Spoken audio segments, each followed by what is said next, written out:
Witam wszystkich tu na F-Passion. Stesiłem się. Dzisiaj mam dla Was recenzję noża od Hermana, a konkretnie jest to Dragonfly. Nóż ten siedzi w mojej kieszeni od ponad roku. W tym czasie nóż ten był ze mną w górach wiele razy. W Bieszczadach, w Tatrach, na Śnieżce, zimą i latem, w Pradze, w zamku Czocha, w Aderszpachu, w powietrzu, na ziemi, w kieszeni i przede wszystkim w zestawie EDC. Myślę, że po takim czasie bez problemu jestem w stanie wypowiedzieć się na temat tego noża w kwestii używania go. Nóż jest dość duży, mimo że obecnie nie znam jego wszystkich długości, grubości i wagi, choć waga to około 170-180 gramów, z tego co pamiętam. Jest to kawał luja, zrobionego z tytanu i z M390, więc przy okazji stąd też ta waga. Oczywiście nie przez M390, ta stal waży prawdopodobnie tyle co każda inna stal, natomiast tytan jest dość ciężki, wbrew pozorom. Jedną z najważniejszych rzeczy na rękojeści w nożu wydaje mi się, że jest klips.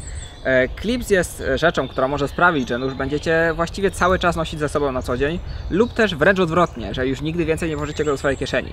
Dlaczego? Dlatego, że jeśli klips jest zbyt twardy lub po prostu haczy się w jakiś sposób o krawędź kieszeni, to każde włożenie i wyjęcie noża będzie sprawiało, że po prostu będziecie się irytowali, a przynajmniej ja tak miałem. I w wielu przypadkach klipsów, które były zbyt ciasne, zbyt twarde lub po prostu niewygodne w użyciu lub haczyły się, lub też rękojeść miała taką teksturę, że wycierała krawędź kieszeni, po pewnym czasie wyciągałem te noże na zawsze właściwie z mojej kieszeni, dlatego że przez to właśnie niewygodnie się je użytkowało.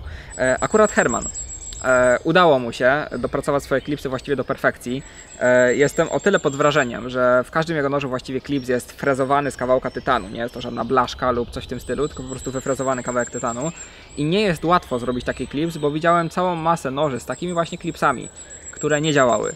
A te u Hermana działają, więc wielkie chapeau za to.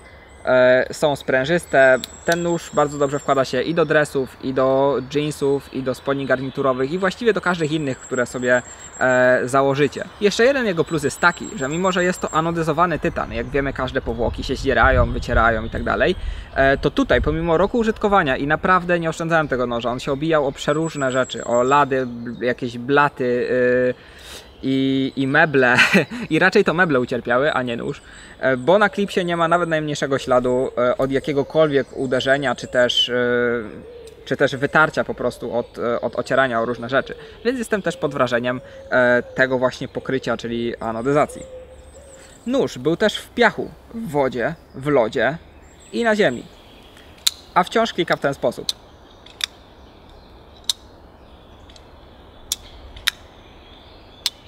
I wciąż jestem pod wrażeniem, dlatego że spora część noży po takim czasie użytkowania albo się dostała jakichś luzów góra-dół, prawo-lewo, przeważnie było to prawo-lewo, góra-dół, no to już jest gorsza sprawa.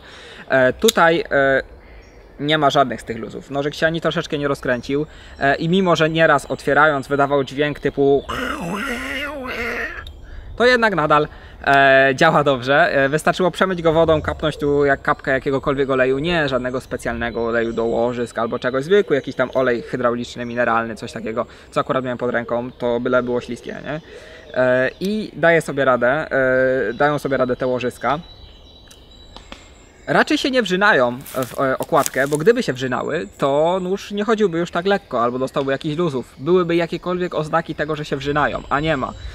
A klikałem nim przez ponad rok, więc wydaje mi się, że nawet jeśli planujecie sobie go kupić jako jedyny nóż, który będziecie używali jako jedyny przez, nie wiem, kilka lat, to nic nie powinno się z nim stać. Więc wydaje mi się, że jest to chociażby z tego względu dobry wybór. Przejdźmy do otwierania. Jest to flipper. I co tu więcej mówić? Idealny moim zdaniem sposób otwierania. Nic lepszego jeszcze do tej pory nie używałem. Żaden spider hole, żaden kołek, żaden magiczny flipper nie jest lepszy od zwykłego flippera i łożysk moim zdaniem. Więc jest to jak najbardziej trafione w mój gust. Nie będę za bardzo opisywał, bo nie ma po co, bo jest po prostu to moim zdaniem rozwiązanie absolutne. Nożyk blokuje się za pomocą liner locka tytanowego, który jest pokryty jakimś tam węglikiem. Możecie obejrzeć sobie film, jak powstaje ten nóż i tam widać ten proces pokrywania węglikiem. Pokrywanie węglikiem ma sprawić, żeby sam listek blokady nie wycierał głowni, a raczej tanga, oraz też, żeby głownia nie wycierała w żaden sposób blokady. I powiem szczerze, że no chyba to działa, bo po roku klikania blokada zapada dokładnie w tym samym miejscu, w którym zapadała pierwszego dnia, więc co do blokady również nie mam absolutnie żadnych obiekcji. Pozostało przejść do głowni. Głownia tego noża została wykonana ze stali M390 i zahartowana do około 60-61 Hz, coś koło tego. Nikt nie jest w stanie oczywiście tej twardości dokładnie ocenić, bo trzeba by było wysłać tą głownię na badanie twardości i mieć na to wszystko certyfikat, a nikt tego nie robi. Natomiast wiem tyle, że trzyma ostrość naprawdę bardzo, bardzo fajnie. Mam również Megalodona od Royal Steela, który jest tak jakby nożem produkcyjnym, więc jego hartowanie na pewno jest podjęte jakąkolwiek procedurą badawczą tej twardości chociażby. I noże te bardzo podobnie trzymają ostrość, więc obstawiam, że jest to po prostu dokładnie tak samo. Jeśli chodzi o ostrzenie, nie bójcie się M390, nie bójcie się N690, tym bardziej nie bójcie się L-Maxów i wszelkiego rodzaju proszków, bo są to stale w miarę wdzięczne. Są nierdzewne. Ten nóż, mimo że był ze mną na nartach i kiedy wyjąłem go z kieszeni, to z niego kapało, nie zardzewiał. Nic się z nim też w międzyczasie nie działo. Obierałem im wszelkiego rodzaju owoce cytrusowe, jabłka i właściwie wszelkiego rodzaju owoce, nawet ogórki kiszone, które akurat owocami nie są, ale są kwaśne i słone, więc jeśli miałby zardzewieć, to raczej by zardzewiał. To, co mógłbym powiedzieć jeszcze o głowni, to że jest bardzo szeroka i troszkę mi zajęło przyzwyczajenie się do tej szerokości głowni na co dzień, natomiast da się do tego przyzwyczaić i w tej chwili powiem Wam, że bardzo lubię kształt tego noża i to właśnie jakie on ma parametry i wymiary, bo chociażby bardzo wygodnie się nim smaruje chleb.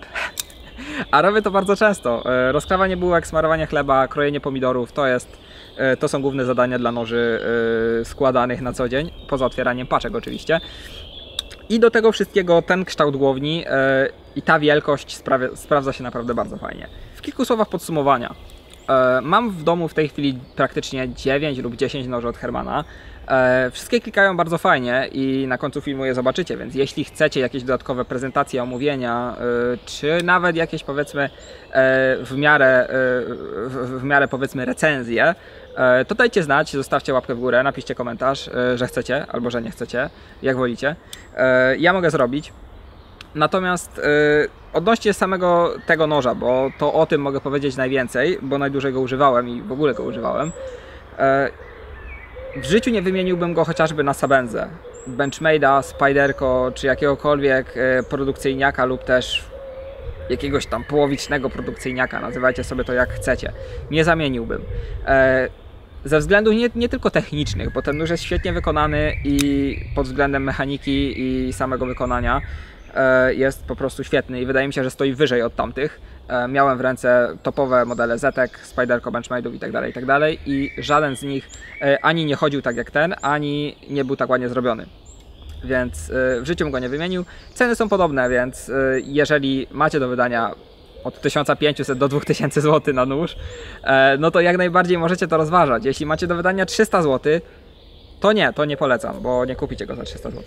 Tak więc już podsumowując i kończąc tą recenzję, mam jeszcze tyle noży od Hermana różnych, które oczywiście mogę dla Was omówić, zrobić jakieś filmy, jakieś prezentacje albo pseudo recenzje, no bo oczywiście nie używałem tych noży i nie będę ich używał, natomiast bardzo chętnie pokusiłbym się o prezentację tego nożyka. Wydaje mi się on bardzo, bardzo ciekawy z wielu względów, chociażby ze względu na materiały, ze względu na kolory i samo wykonanie tego nożyka jest naprawdę prześwietny i naprawdę mega mi się podoba, więc chciałbym coś na jego temat może powiedzieć. Dajcie znać, czy chcielibyście cokolwiek na temat innych noży, na przykład na temat tego Balka, który również wydaje mi się, że jest całkiem fajnym nożem. Oczywiście nie będę tu kręcił, bo pierwsze mam za mało miejsca, po drugie nie potrafię, natomiast jest to również dość ciekawa konstrukcja i wydaje mi się, że fajny nóż. Natomiast przydałoby się po prostu zdanie kogoś, kto potrafi balisongiem kręcić. Ten też mi się wydaje bardzo ciekawą propozycją, chociażby dlatego, że ma tu bardzo fajne takie zielone drewienko na rękojeści, co nie jest zbyt częste w nożach składanych, więc wydaje mi się, że też jest to dość ciekawy nożyk. Jego wygląd też jest dość oryginalny, specyficzny, mi się akurat podoba. Więc też jest to bardzo ciekawa propozycja, którą bardzo chętnie bym dla Was omówił. Tak więc dawajcie znać, czy cokolwiek z tego byście chcieli. Ten jest fajnym nożykiem takim do EDC, bym powiedział, takim do noszenia. Jest to po prostu taki mniejszy Dragonfly, tak może byłoby go nazwać, bo teksturka na rękojeści jest podobna, większość rzeczy jest dość znana. Bardzo fajnie klika i ma fajne rozmiary, no i jest sporo lżejszy, więc do EDC jak najbardziej, a fajna propozycja również. Dawajcie znać. Na koniec chciałbym wspomnieć o sklepie. Polskim sklepie z nożami, który nazywa się Polish Custom Knives. Znajdziecie tam noże chociażby od Hermana, od Pawła Gruszki, czyli Customa, od Cichego, od LKW, od Karuda, od Micha, od wielu różnych knifemakerów. I dzięki temu będziecie mogli sobie chociażby rozpoznać się w tym, co jest na polskim rynku, w jakich cenach i jak to wszystko wygląda. Zachęcam też, żebyście wpadli na Instagrama. Większość zdjęć, która jest na stronie, Instagramie, Facebooku i właściwie na wszystkich mediach społecznościowych Polish Custom Knives jest moja. Więc będzie mi bardzo miło, jeśli wejdziecie i chociażby obejrzycie je, a jeszcze bardziej, jeśli zostawicie jakieś tam serduszko, lajka czy cokolwiek. Natomiast nie zmuszam Was. Będzie mi miło, jak chociażby wejdziecie i obejrzycie moje prace. I to tyle, co chyba chciałbym powiedzieć. Dziękuję bardzo za to, że przebrnęliście przez ten film. Jakby ktoś się nie zorientował, to polecam, nie? Tak jak zawsze pamiętajcie, że wpadźcie mogę Facebooka, lajkować, komentować i trzymajcie się.